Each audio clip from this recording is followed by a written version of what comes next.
মাছের ডিমের রেসিপি একবার এইভাবে খেয়ে দেখুন। গরম ভাতের সাথে আর কিছুই লাগবে না, খেতে হবে দুর্দান্ত।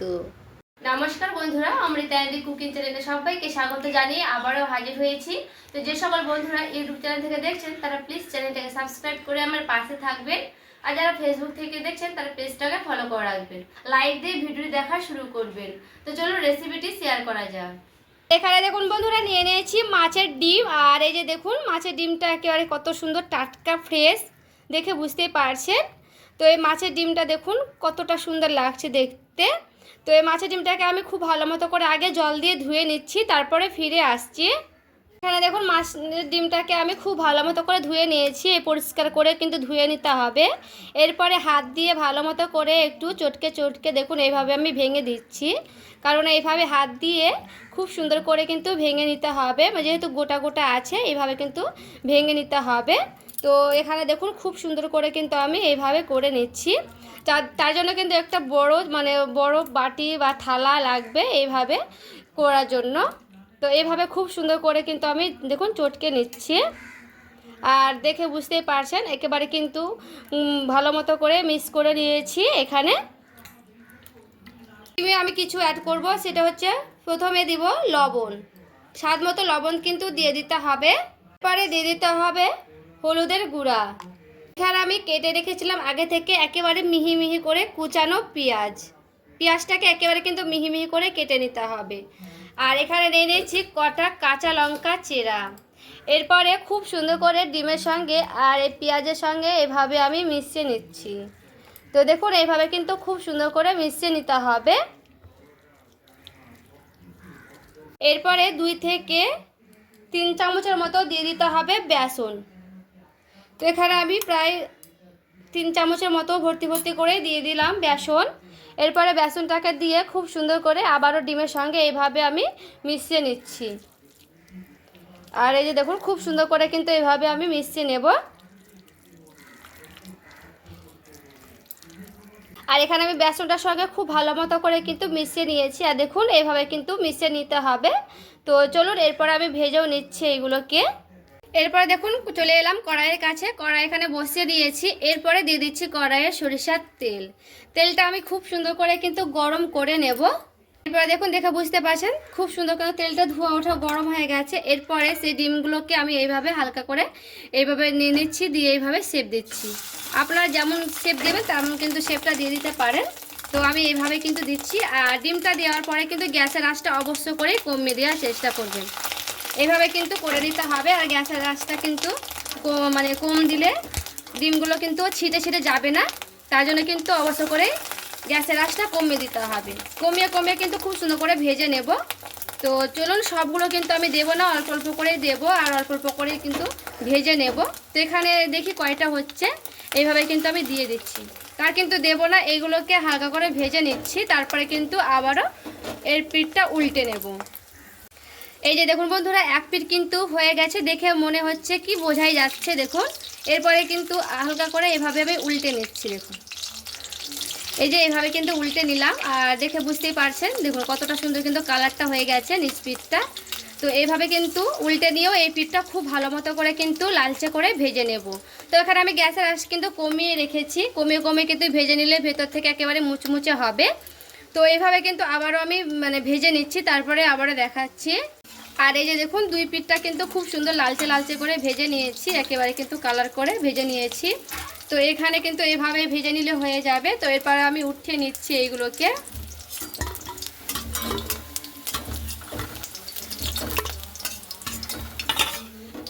সেমভাবে কিন্তু বাকিগুলোকেও আমি ভেজে নেব এইভাবেই।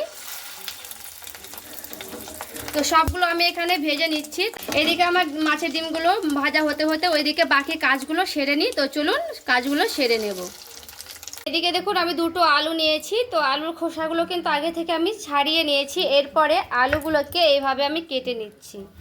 তো আলুগুলোকে ডুমো করে কিন্তু কেটে নিতে হবে। তো এই যে এইভাবে কিন্তু সাইজ করে কেটে নেব আলুগুলোকে। তো আমার মাছের ডিমের আলুর এইভাবে কাটছি, আপনারা যেভাবে কাটার ইচ্ছা হবে সেভাবে কিন্তু কেটে নেবেন। তো আমার মনে হলো এইভাবে ভালো হবে, তার জন্য কিন্তু এইভাবে আমি কেটে নিচ্ছি। তো 2টো আলু এইভাবে আমি কেটে নেব। তো দেখুন এখানে আমার দুটো আলু কিন্তু কাটানো হয়ে গেছে। এরপর আমি আলুগুলোকে খুব সুন্দর করে ধুয়ে নেব। এদিকে আমার আলু কাটানো শেষ, এইদিকে আমার মাছের ডিমগুলো কিন্তু ভাজানো শেষ। দেখুন সবগুলো কিন্তু আমি ভেজে নিয়েছি। দেখুন আবারও দিয়ে দিচ্ছি কড়াইয়ে অল্প পরিমাণে তেল। এখানে আমি যে পেঁয়াজটা কেটে রেখেছিলাম সেই পেঁয়াজটা আমি দিয়ে দিচ্ছি। পরে পেঁয়াজটা খুব সুন্দর লাল লাল করে কিন্তু ভেজে নেব। পেঁয়াজটা একেবারে কিন্তু ব্রাউন কালার করে ভেজে নিতে হবে। এখানে দেখুন আমি মশলা তৈরি করব, তার জন্য নিয়ে নিয়েছি একটা গোটা টমেটো কেটে নিয়েছি আদা, নিয়েছি এখানে লঙ্কা, নিয়েছি কটা রসুনের পোয়া। এরপরে সবগুলোকে এখানে আমি আগে দিয়ে দিচ্ছি। এরপরে পুরো 1 চামচ ভর্তি ভর্তি দিয়ে দিচ্ছি জিরে। এরপরে দিয়ে দিচ্ছি অল্প করে জল, ঢাকা দিয়ে দিলাম। এরপরে খুব সুন্দর একটা মিহি পেস্ট করে নিয়ে চলে আসব। আর এখানে দেখুন খুব সুন্দর করে কিন্তু একটা মিহি পেস্ট করে নিয়েছি। এরপর একটা বাটি নিয়ে নিয়েছি, বাটিতে আমি ঢেলে নিলাম, জল বুলিয়ে কিন্তু দিয়ে দিলাম।